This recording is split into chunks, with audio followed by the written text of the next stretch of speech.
place to be every Thursday at noon Eastern, and welcome to the coolest event of the summer, EthicsVerse Day 2.0. We have a real treat for you today, 4 phenomenal sessions.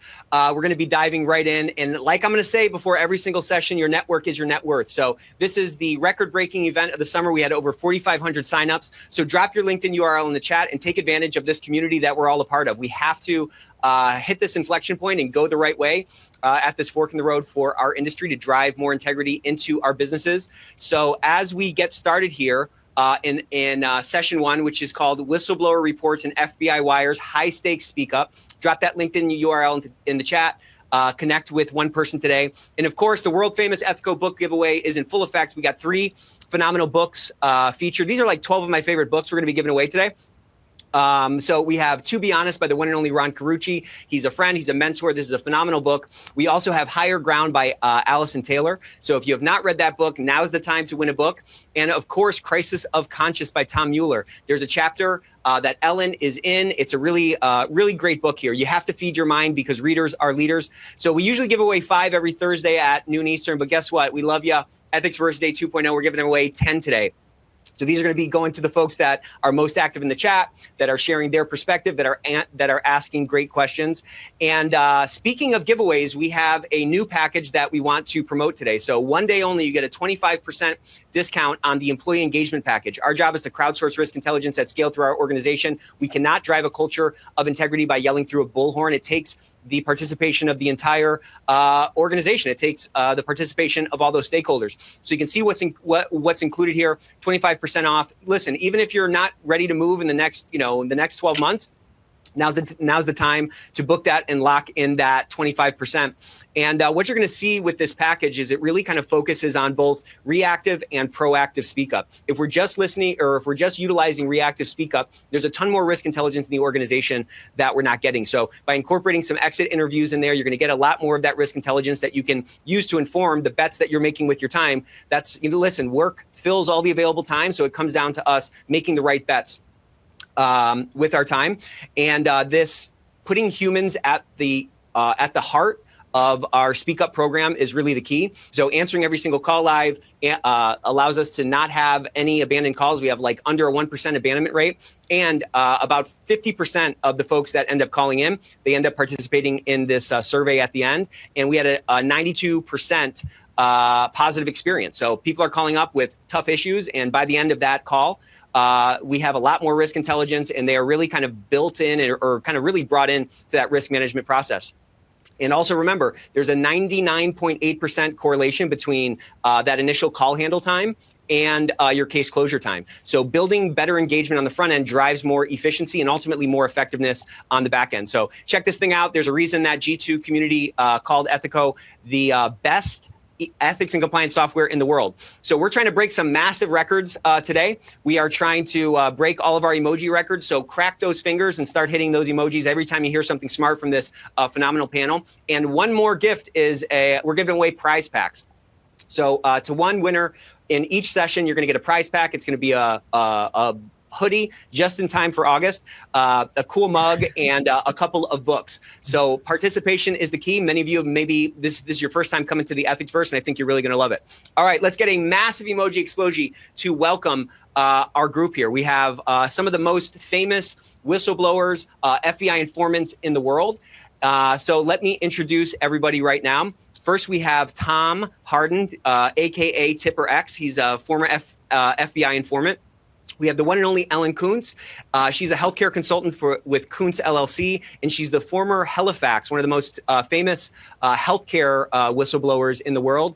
And the one and only Sharon Watkins. Sharon Watkins is the one who was the whistleblower at Enron. She has very, very famous, very storied past. And of course, the one and only whistleblower whisperer herself, Mary Inman. How you guys doing today? Great. All right. Excited So to be here.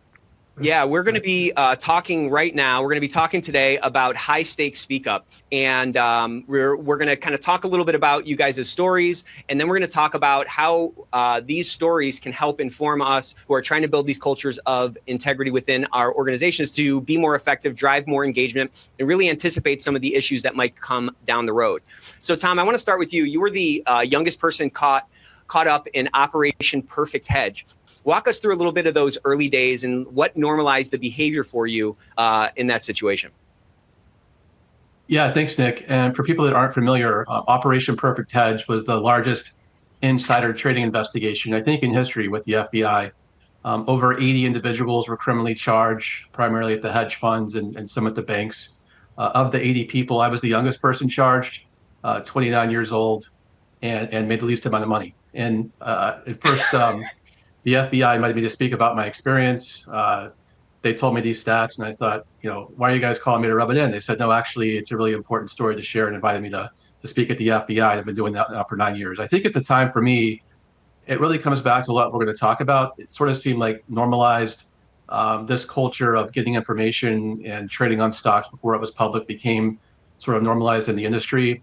I'd look around as a young professional, and the people who I thought were kind of mentors or people I looked up to that were a few years older than me at other companies, at my competitors, were getting advantages by trading ahead of earnings announcements or M&A activity. And at one point, it got to where 60% of stocks before they were acquired by other companies or private equity firms had these spikes in their share prices. So I think for me, as a young professional, I kind of rationalized it as happening because I saw what other people were doing at the time. And when I placed my trades, my 4 trades, on every trade, my boss said, "Oh, don't tell me how you're doing this," or he looked the other way. So I think he was my mentor, and that kind of normalized it for me. He's the closest thing I have to a mentor, and it further fueled my rationalizations. But I'll stop there.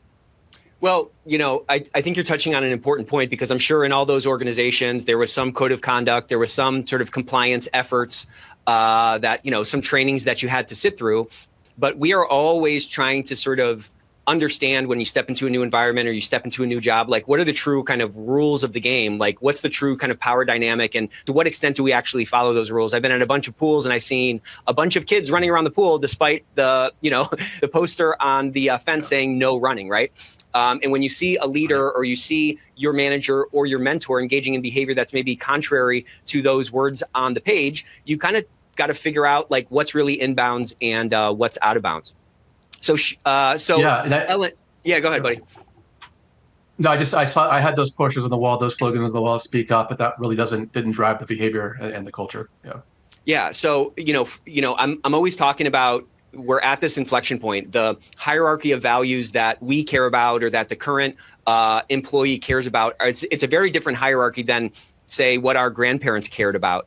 And so we're at this inflection point where I think a lot of the things that we as compliance people, we as ethics people care about just inherently in our jobs, we have the opportunity to really resonate more with the workforce and drive more of that engagement. But we have to do things differently than the way we've been doing them for the last 20 years.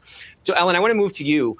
You discovered some contract violations, or you found some contracts that violated the Stark Law. Tell us a little bit about that story and what it was like raising concerns internally at first, because you guys had a gold star, a gold standard program in place when you saw these things.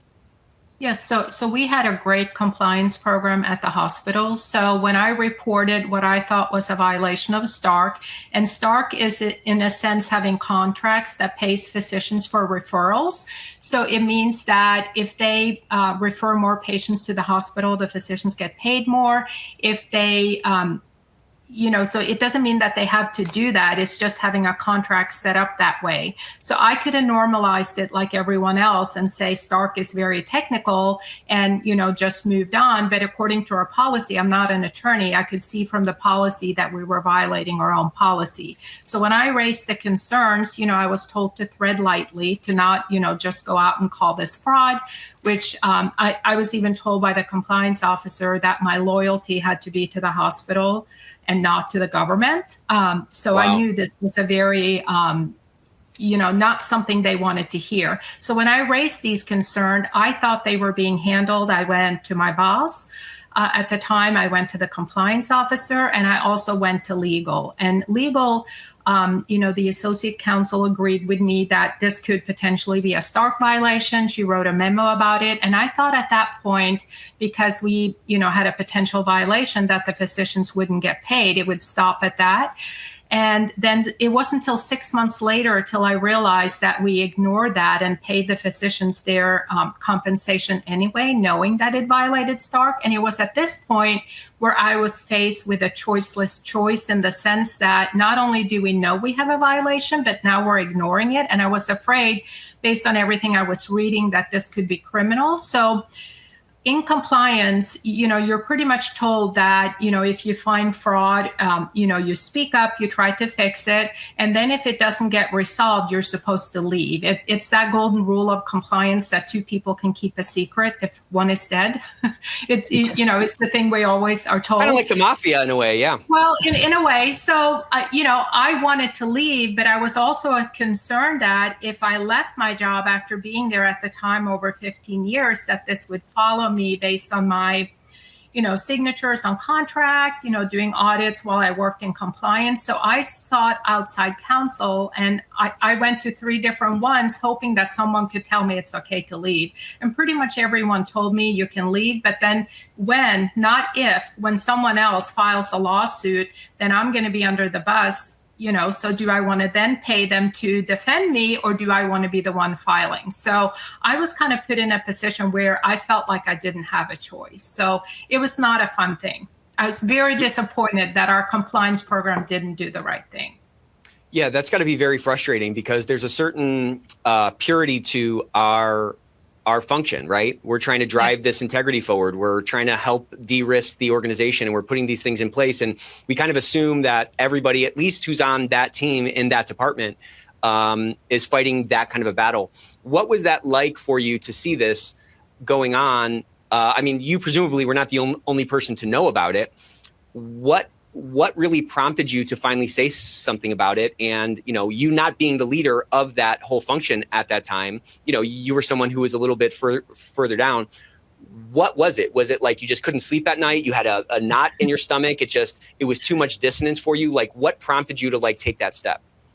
Well, I had worked in compliance, so I knew what the right thing to do was. I couldn't use the excuse that I didn't know, because I was certified in compliance. I was the one teaching new employees our compliance program every single month, where I literally would speak about our compliance program and said, we're so proud of it, and we do compliance so we don't become the Enron of Daytona Beach. Of all things, that's the phrase that was written into my speech. And here is Sharon listening to that. Yeah, we didn't want to become the Enron of Daytona Beach. And in those 6 months, had we done the right thing, we wouldn't have paid $86 million and $40 million in legal fee. Wow. It's literally that easy. Somebody just didn't want to listen because of the potential money it would cost if we self-reported. Let's move to you, Sharon. You wrote this really famous memo to Ken Lay, and you warned that Enron might implode on a wave of accounting scandal. Talk to me about what it took for you to write that letter, and talk to me about what it was like when you didn't get the response you hoped for. What kept you going, and what kept you kind of pushing forward to right this wrong or unearth this thing in this very famous case? Well, it was really a change in leadership. When I stumbled across the accounting fraud, Jeff Skilling was our CEO, and I felt like he and our chief financial officer had really cooked up these schemes. And I was not knowing what to do. The fraud was freshly discovered by me, and then Jeff Skilling surprised the whole investing community by quitting, by resigning. And Ken Lay was someone that touted our core values: respect, integrity, communication, excellence. I felt like there was a window to let him know that there might be a darker reason for why Jeff Skilling was resigning. We had this accounting fraud problem that was going to blow up on us in a couple of years. And I was really naive, and stupid, because he still was either chairman of the board or CEO when some of these structures were created. So he was going to have to fall on his sword if he could really accept what I was saying. But one of my bigger mistakes was just not seeing the writing on the wall, that they weren't listening to me and doing the right thing. I felt like, just like Elin just mentioned, self-reporting. If Enron was going to survive, they needed to come clean themselves, restate their financial statements, and acknowledge the problem. To be exposed from the outside, might really jeopardized the company even staying alive. And that's why I kept trying to, draw attention to the matter. But the fall of 2001 also included 9/11. So, everything felt like the wheels were coming off everywhere. So it was a very bleak time. But in hindsight, I perhaps should have gone to the Wall Street Journal. I should have gone outside, but I was still trying to work it internally. Yeah. And I mean, you have this guy who espouses those values. He seems to be, the right tone from the top. That seems like a safe harbor in this storm that you were going through. How disappointing was that to raise your hand about it and be met with what you were met with? Well, the whole thing was such a study in organizational behavior. I identified myself as the writer of an anonymous email, message that I was afraid we were going to implode in a wave of accounting scandals. And then I was on Ken Lay's calendar for a week later. And in that week of prep time where, as you say, I was nervous, waking up at 2 a.m, how am I going to deliver this message? I had a number of colleagues encouraging me and sending me more information, making phone calls to Ken Lay, letting him know I was a credible person. And when it became evident that he did not want to hear what I had to say, all that support fell away.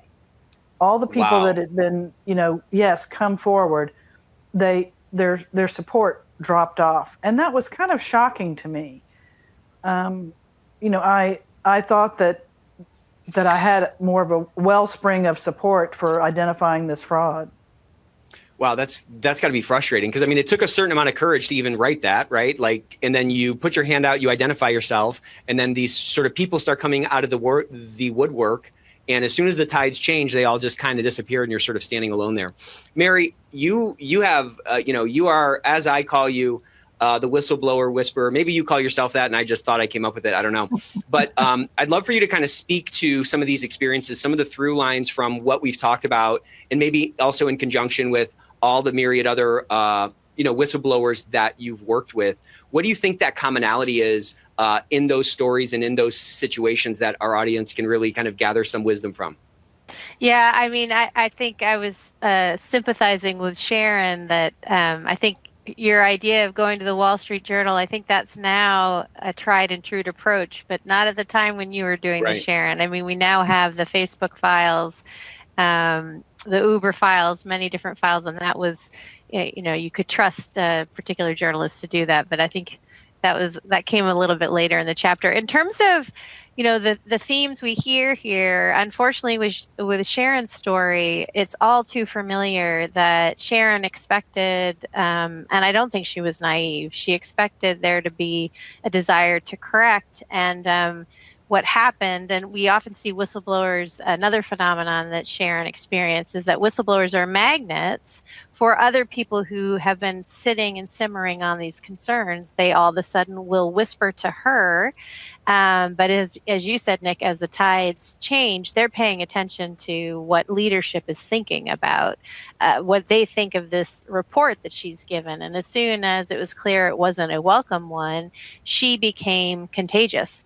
And that's because they wanted to make an example of her, to encourage and damp down all of that criticism, to tell people that it's not safe to behave as Sharon did. So that can be really disconcerting. As you can see from Sharon's experience, that you lose your entire work support system. All these people who in one ear just told you you were right have all of a sudden, in a whiplash kind of way, distance themselves, which can be very disorienting.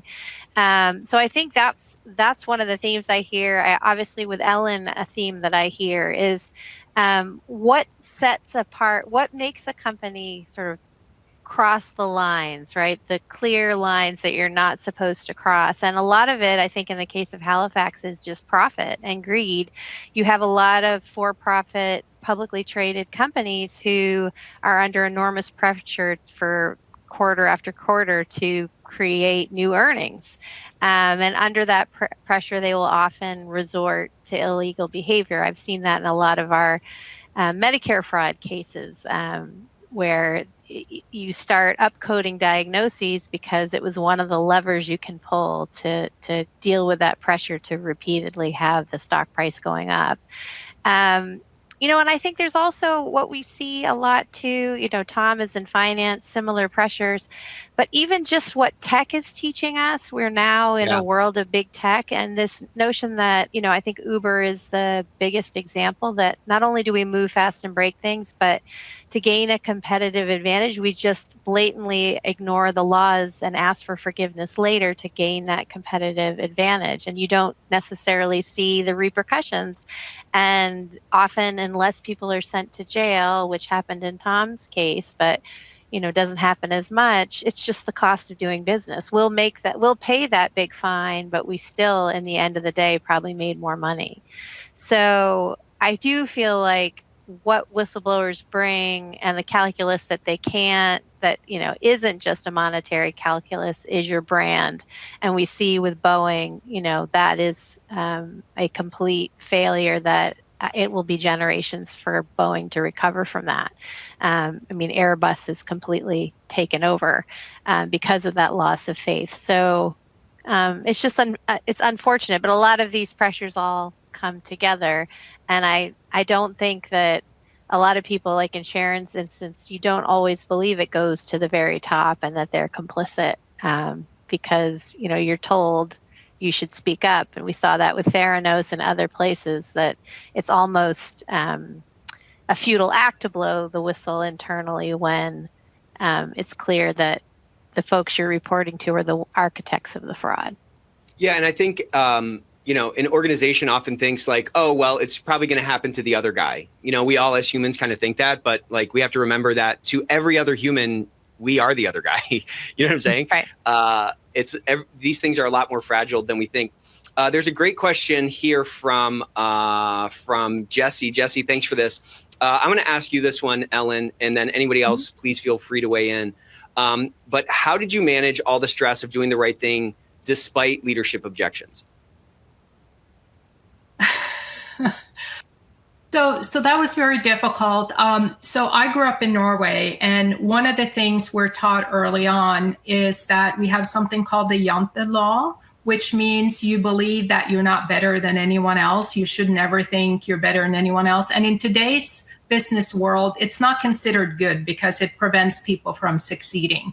But in my particular case, I grew up in that environment. And one of the things that I kept thinking is, they told me, you're not an attorney, how do you know if we're violating Stark? And I would say, well, the policy you wrote, if I compare it to the policy, we're violating Stark. So it gave me the insight of, just because you're the CEO, just because you're the CFO, or you're someone on the board, you're not better than me, kind of the opposite, where I just had to keep remembering that they can take everything away from me except my integrity. And I needed to put my kids to bed at night. And I knew that I could not do that with the risk of going to jail if I listened to what they said, if someone else blew the whistle. So the thing that surprised me is working in compliance before I was promoted to Director of Physician Services. I followed a lot of False Claims Act cases, which is the law that I used to file my case on behalf of the United States government.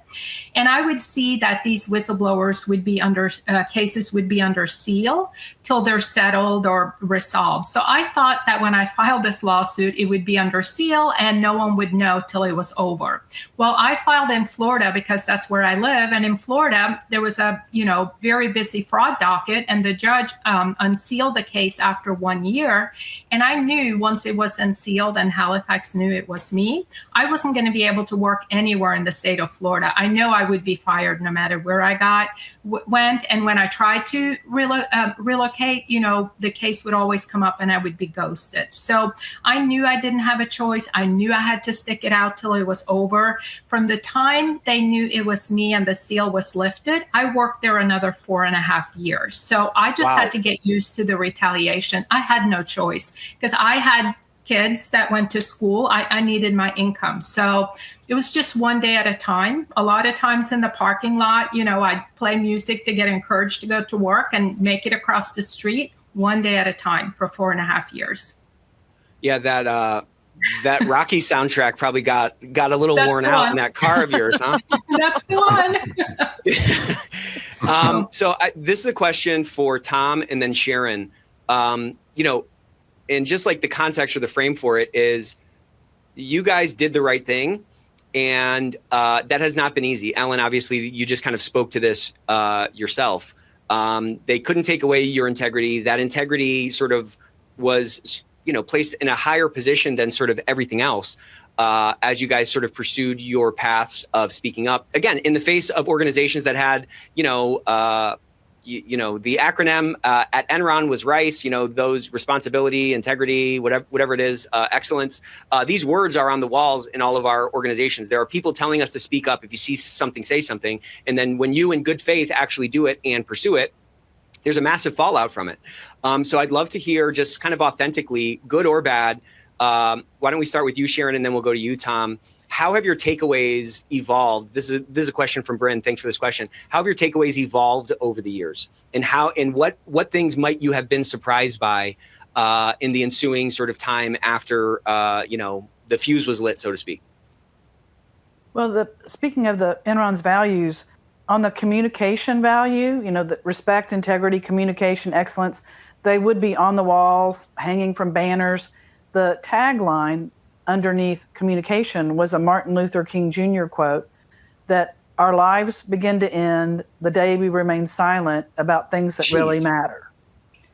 And, so every employee saw that, that's stronger than see something, say something. Totally. Right. And it's a little bit of a, what do you mean our lives begin to end? Well, it really means what Elin was saying, can you sleep with yourself at night? Your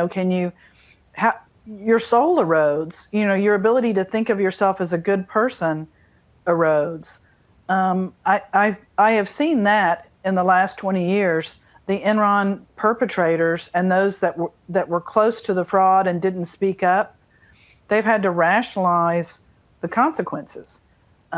Many went to jail, many are felons, but then the ones that were targeted and perhaps not indicted, they've rationalized that it was an abusive Department of Justice, that was rigging the game or something to go after them.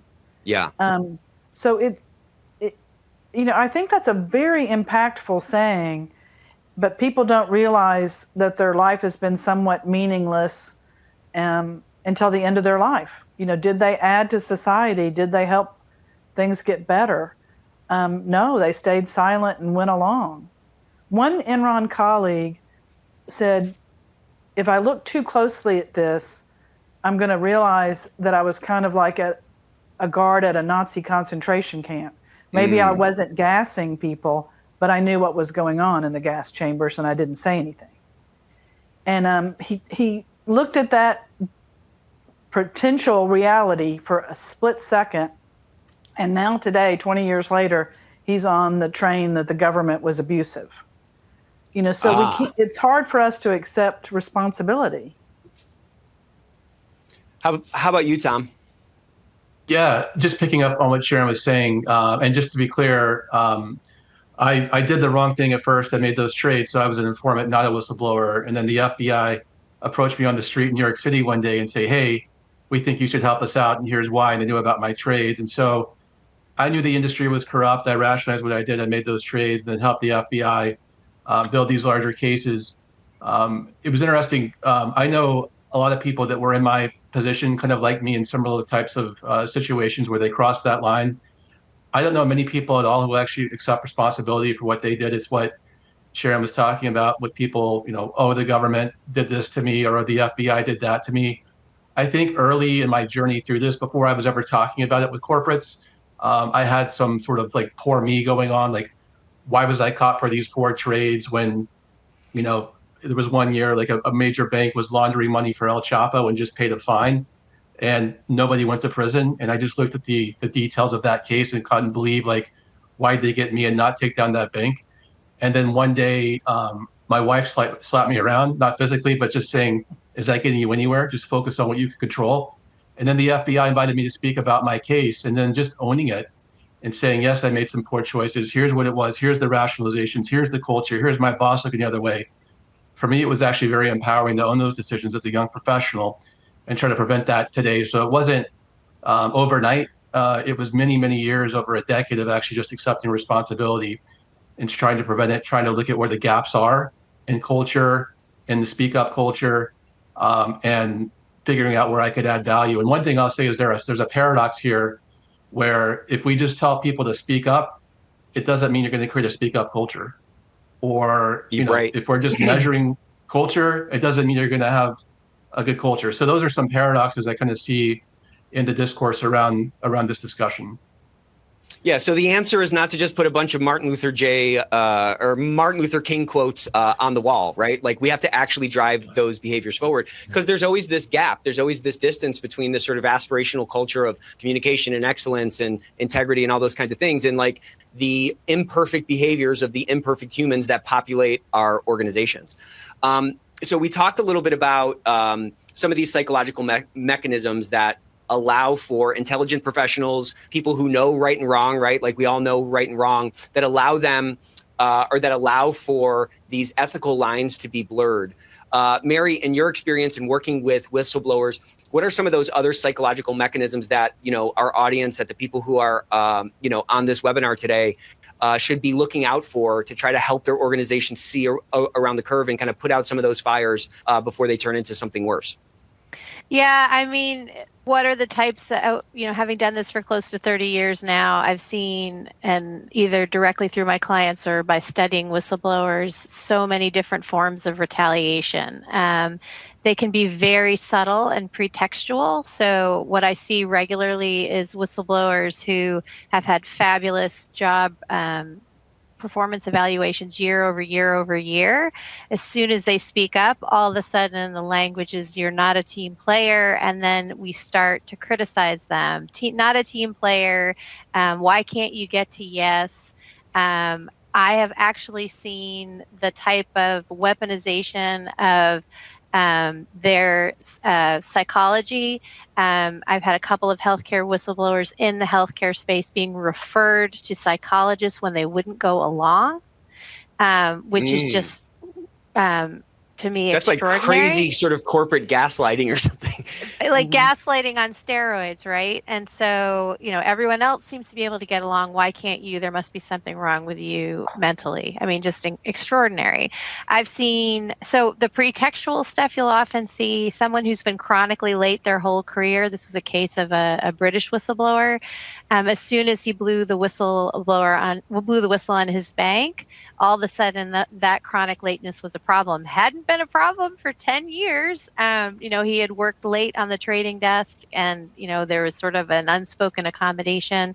So a lot of those sorts of things happen. But I always love to tell the harrowing story of, there was a government whistleblower in the White House who did security clearances during the first Trump administration. And when she'd been doing this work for multiple administrations, Democratic, Republican, and when she challenged Jared Kushner's credentials to get clearances based on just a reading of the rules, it was frowned upon. And she was a woman of diminutive status. So she's a woman with dwarfism, and her colleagues put all of her files out of reach. I mean, this literally. is they put it on a top shelf. Wow. Literally. So it becomes incredibly juvenile. And I think part of that is just because of the fear that is engendered, that this thing that I talk about, whistleblowers being treated as if they're radioactive. And part of that is because it really gets almost medieval, is that we are trained as humans when we are challenged to get in a defensive crouch, and so we shoot the messenger in order to divert attention from the message. It's just easier than to have the courage to face up to our wrongdoing. And so that's what we tend to see. Whistleblowers are excluded from, I'm sure for Elin, it was 4 years of being excluded from meetings. You can't be, and in a way you're frozen in amber from your moment of whistleblowing, that you're too dangerous to fire, but you're also too dangerous to have in the meeting. So you can imagine what that does in terms of harming your career. I'm not an employment lawyer, but obviously staying in stasis for 4 years is not advancing your career, and there's detriment to you for all that. But it's not just obviously the career detriment. There's a lot of psychosocial harm going on as well. So never underestimate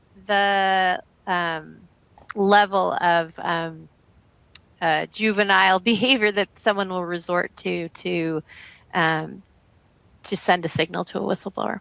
Yeah, I mean, bullying doesn't just right. Yeah, it just doesn't stop on the playground. You know what I'm saying? I mean, these backup styles, these self-preservation, things that are kind of in all of our DNA can be activated in the four walls of, within the four walls of a business very, very quickly. So I want to kind of go around the horn here, because I think we got a good picture of everyone's background, what their story was like. We of course only scratched the surface, and all these guys are phenomenal speakers. These guys would be happy to come. I'm speaking for you now. Okay, I'd like a little cut if you don't mind. Maybe 10% would be great. But they'd be more than happy to come to your compliance week or speak to your team or something. I think hearing these stories from people that have gone through it can do a lot to really kind of send the signal to the workforce that we actually do care and we actually do want them to speak up. But I want to kind of ask this question and go around the horn here. How do we make the people in our organization, our stakeholders, feel comfortable and know to report new forms of risk? In the face of all of these, behavioral kind of headwinds that teach us to ignore, in some cases, the red flags that are popping up. Let's start with you, Elin, and then we'll go to Sharon, then Tom. Well, if you want people to speak up, you can't do the retaliation. I handle my retaliation, I think, fairly well because I got so used to it. What was difficult for me was to see that my friends would be retaliated against. So, for example, my best friend at work was told we were caught having lunch in a separate town, and she was off work, and she was told that if she wanted to keep her job, she needed to not be seen with me and have no contact with me. So now she's being retaliated against because of me. And, another friend that had had her job for 15 years was told that all of a sudden her job now required a master's degree. So she needed to get a master's degree, even though she was in her 60s, so she could apply for it or find another job within the system. So people were eliminated that way. So when you treat people that way and everyone sees that, no one is going to come forward. And I think that was their intent. And I think, in the future, I guess the thing that I'm hoping by speaking to college students and, when they hear about the retaliation, they're like, oh my God, how can someone in 2025 forbid you to go to lunch with someone and that you will lose your job if you do that? They really don't understand that. And I'm hoping that those business students one day, when they are CEOs, they'll remember that story and they won't retaliate.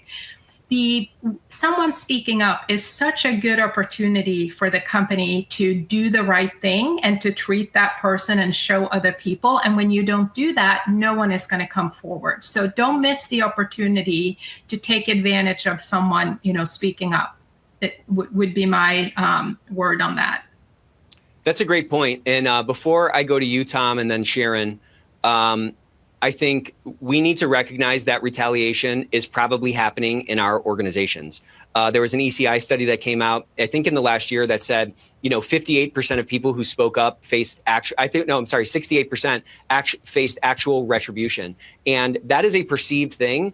And it's on us, I think, as purveyors of the ethical culture that we're trying to build and that we're espousing, to head that off at the pass. And I think when we're stuck in just a reactionary sort of speak up mode, and there's no proactivity in terms of having interviews with people in real time or having interviews with people that are leaving the organizations, sometimes we can get this sort of false sense of security that hey, I'm getting access to the risk intelligence that exists out there. I think to your point, Elin, when we can show and demonstrate as an organization through leadership or through the steps that the organization takes to honor those whistleblowers and, prove through some level of transparency that we actually care about it, it can do a lot to tip the scale in the other way.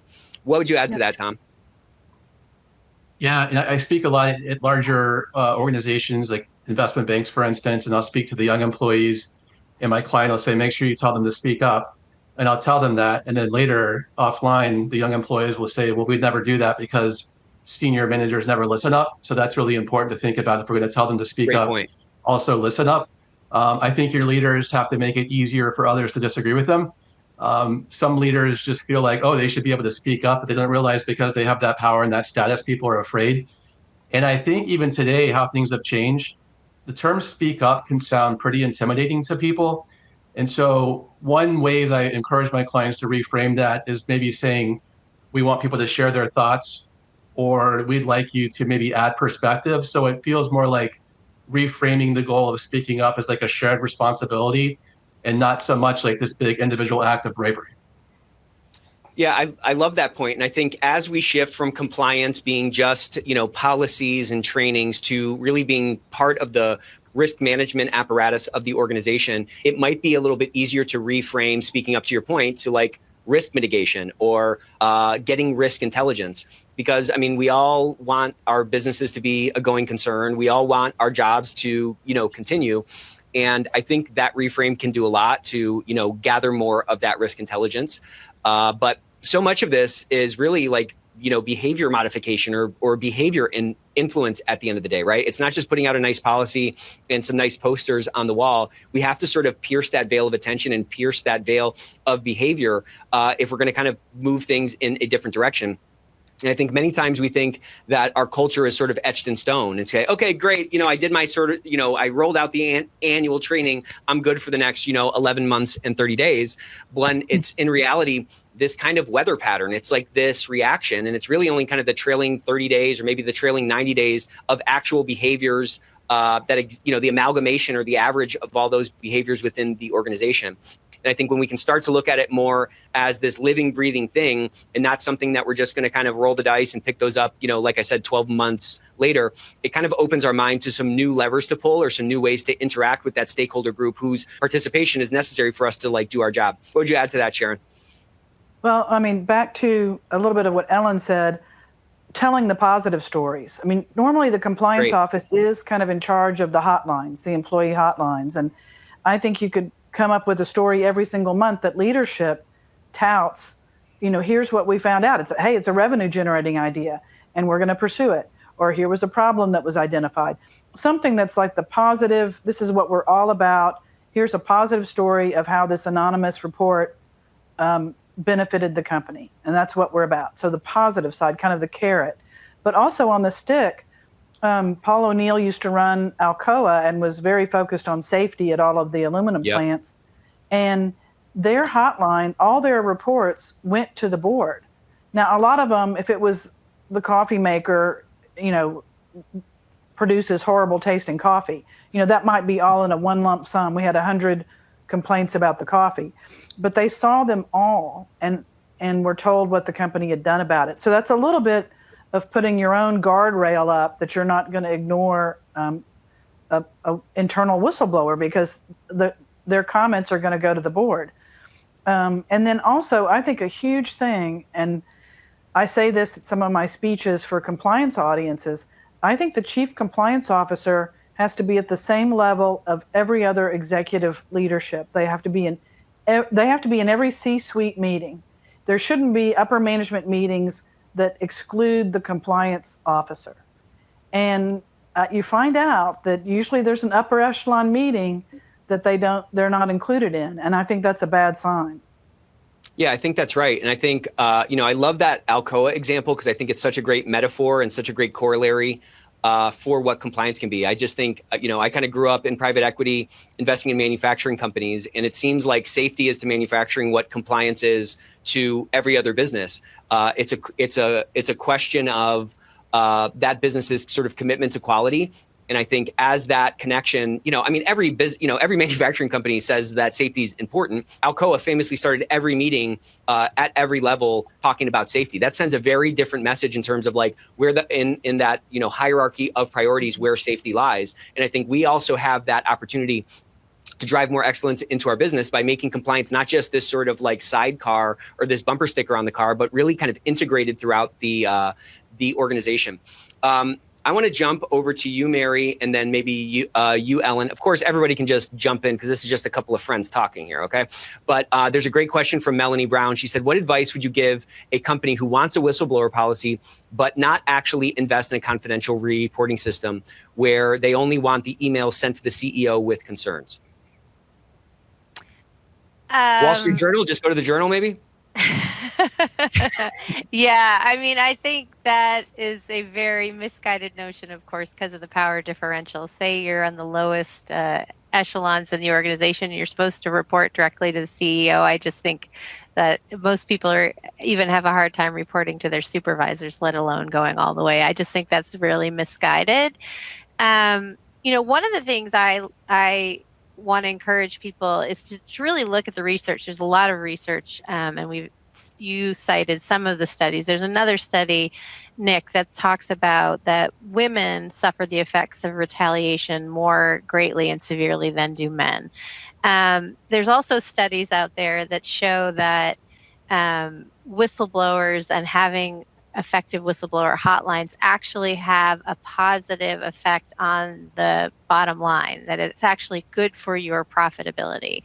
Those are the kinds of studies I would want to get in front of an organization that thinks it's a good idea to just have it limited to the CEO.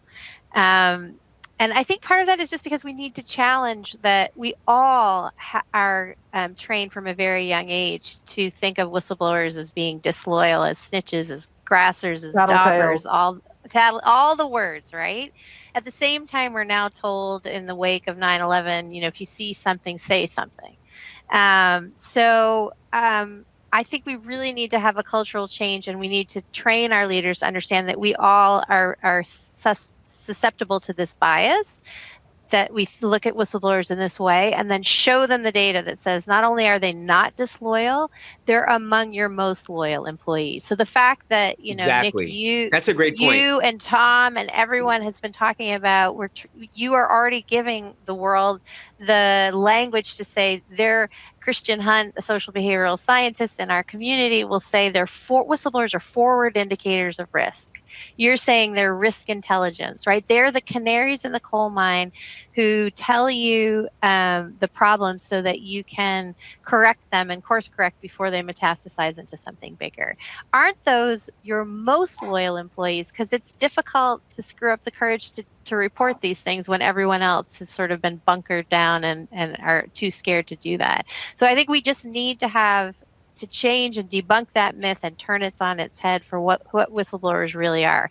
They think they're disgruntled former employees. And that's why I do think, there is benefit to the industry standard now that allows whistleblowers to report anonymously, because then it makes it less about who is the messenger, right? Everybody wants to know who's the person that brought the concern. It shouldn't be about who brought it. It should be about the concern and whether or not you can corroborate it and what does the evidence show. So I guess that's my view, is that to get at a misguided policy like that, you really have to retrain the CEO and the board to understand that whistleblowers aren't scary. It's the opposite. They're incredible intelligence, human intelligence sources, as you like to say, Nick. Yeah, there's we just broke 11,000 emojis. Okay, so we are off to a great start on Ethics First Day 2.0, by the way. But I think there's something really important in what you just said, and it reminded me of what Elin said at the start of this conversation. I'm going to mess it up. That law in Norway, where you think you're better than me, or no one's better than anybody else. If your CEO is just a person. It's just it's just a guy, or it's just a woman. They're not, they didn't come down from, they're not touched by God. So they can have a lot of, biases or blind spots, and they could be looking at this Speak Up program to the point you just made in the wrong way, as a source of risk rather as a source of risk intelligence. And I think it's incumbent on us who have maybe the scales have fallen from our eyes, or we see the opportunity in getting more sort of participation and de-risking the organization. It's incumbent on us to reframe that. And as you said, train them or persuade them or help them to look at this in a different way. What would you add to that? Can I just jump in really quickly to say that one of the most infamous stories was the CEO of Barclays Bank, a man named Jess Staley. In the wake of some criticisms, there was a report that accused him of cronyism that came through the United States Postal Service to the UK headquarters. And this was just after they'd hired gold-plated advisors to help them design a new required by a legislation hotline. They just invested all that money, and he, not once but twice, his reaction was, who's the whistleblower? And he tried to unmask the whistleblower when he was told that that's not okay. You didn't get the memo. That violates something called the senior managers regime that governs financial services. He doubled down and did it again, and then appears to have put pressure on the U.S. Postal Service to tell us who's the person who sent the letter. So that's an example of, do you tell the CEO? Well, you don't tell that CEO. Right. They have, to your point, they have the same foibles that we all do. Ellen? Yes. What's the name of that law? And then weigh in on this, please. Well, it's the law of Jante, Jante. But if you Google Stephen Colbert, he had Alexander Skarsgård, the Swedish actor, on there, and they talk about that. That's the only modern reference I can think. I remember it from a kid. Man, he is the gift that keeps on giving, isn't he? Yeah.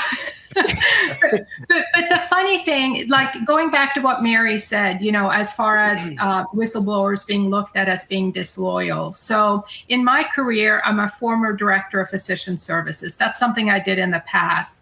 However, I'm always going to be a whistleblower. And I feel like I cannot get rid of that label. Once you're a whistleblower, it sticks with you.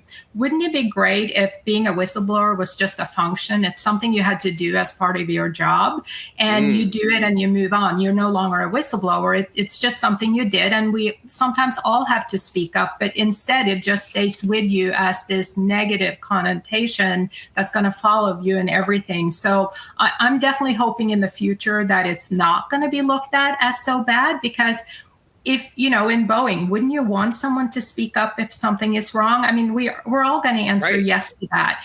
But then, like in my case, I had the privilege for 1 year to attend all these meetings that were about the whistleblower when they didn't know it was me. And I'm going to tell you, all those conversations was not about what our fraud was. It was about who did this. They know everything about us. Like, they must be, disgruntled. Like, I got to sit there for 1 year and listen to all these conversations. And every time I would think to myself, no, nothing about what we did. And I think that's what has to change. And that's where I'm hoping the younger generation in ethics classes at universities will help to change that. Well, so it's a very insightful. I mean, Ellen, no one's really been in your situation where you knew you were in these meetings, and it's very telling that they didn't say, we have been doing this, let's correct it. Let's look at how this happened. And all the focus was just, who is the disloyal person amongst us? Yep.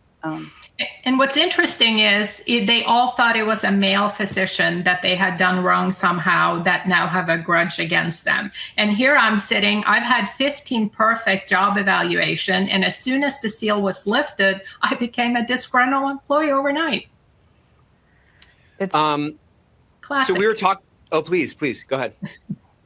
No, it's just classic. People would rather give you a bad motivation than a high integrity motivation. And that's pretty common with whistleblowers. It's rare that someone, that they usually want to say you're disgruntled, you have an axe to grind. And that's another toxic part of the label. Well, also, that's kind of a self-serving frame for somebody who's already rationalized their low integrity behavior. Like, what else are they going to do to erase that inevitable sort of conscious-based dissonance? They have to do something with it. You know what I'm saying? So it's say, they're just not loyal. They're just, a disgruntled employee. They're just difficult. We were talking a little bit, or Ellen was just kind of referencing this next generation. Tom, you speak to FBI rookies now. What do you try to tell them about corporate culture? Because, even the FBI, it's just a group of, imperfect people as well. What do you try to really underscore, and what message do you try to deliver to those folks? Yeah, I think we've touched on this, but don't be fooled by a great tone at the top, right? Tone is just a signal. It's actually, it's not about the shiny compliance manual. It goes deeper. It's culture. I speak around the world. Every regulator has their own definition of culture. For me, I've kind of synthesized it as culture is being defined by the behaviors that get rewarded in the company, or the behaviors that employees believe will put them, ahead. Watch how decisions are made in real time, and actually ask what happens to people here who speak up. Do they advance, or do they actually disappear? And so I just think it's important to think about, like, culture isn't static. It's not just one pulse survey. You can't outsource your listening up to a pulse survey. Right. It's really built in the little things leaders do every day. Who they listen to, who they ignore, what they celebrate, and what they actually quietly tolerate. So I think the companies who stay out of trouble with the FBI are the ones who build cultures where people don't just feel safe to speak up. They feel it's like in their best interest to actually do so. So, Mary, we had your colleague on recently, Ari, and he mentioned that every whistleblower that he dealt with, he felt, or they all feel like they weren't taken seriously, or their concerns weren't sort of even like addressed at some level. What would you kind of add to that and expound upon to get some kind of insights for those of us who are maybe managing a Speak Up program within our organizations? Like, what lessons can we learn from that sort of commonality across whistleblowers that end up coming to you that we can kind of get out ahead of in terms of following up with people and so forth? Yeah, I mean, I think Ari may have referenced there's a really sobering statistic that comes out of the SEC whistleblower program, which is what we all know has been, up until very recently, one of the most successful. They tracked and determined that year over year for about a 7-year period, close to 80% of all whistleblowers receive rewards had reported internally first, not just once, but multiple times. So that gets to your point, the question you're asking, Nick, which is, that's empirical data that shows people are speaking up. They don't, just because they see the carrot dangling in front of them as a reward, they don't bypass generally the internal reporting mechanisms. They try and want to work internally to get it corrected. In fact, sometimes you presume that people actually even know they're a whistleblower. A lot of people don't know they're whistleblowing until the company treats them like a whistleblower. So what can we do? There has to be communication with the whistleblowers in some way to acknowledge the status of the investigation. I understand that there are concerns about once a concern is being investigated, the privilege will apply in certain ways, but there's certainly ways to report back and keep that person in the loop on what's going on, even if you have bad news at the end of the day, which is that this wasn't borne out, but you at least have told them that it has been investigated and we came to a different conclusion. But a lot of the time it's radio silence, and not only just radio silence, it's you're the problem.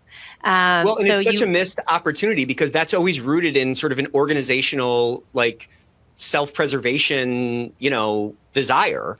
But there's such an opportunity to share those stories. You can blind the stories, you can change the names and all that kind of stuff, but showing and demonstrating that, hey, we care about this. Hey, thank you for being a culture carrier. Thank you for being a guardian to the going concern of our business. Sending that out on your ethics portal, sending that out on your teams, whatever, can do a lot to really kind of paint the picture for how your organization is different and how your organization's commitment to honoring whistleblowers, let's say, is different than the sort of platitudes that their last job, showed. I think all of those things are helpful. I also think you could even fold it into your performance evaluations. That's a benchmark that you measure people against. I mean, we all look to see what we're being measured on.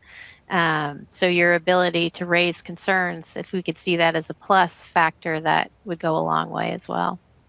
So Sharon, you've been a leadership and ethics advocate for over 20 years. What do you think the most significant change you've seen is on how organizations handle these internal concerns? Or what do you think the biggest opportunity is for an organization to handle these internal concerns in a different way?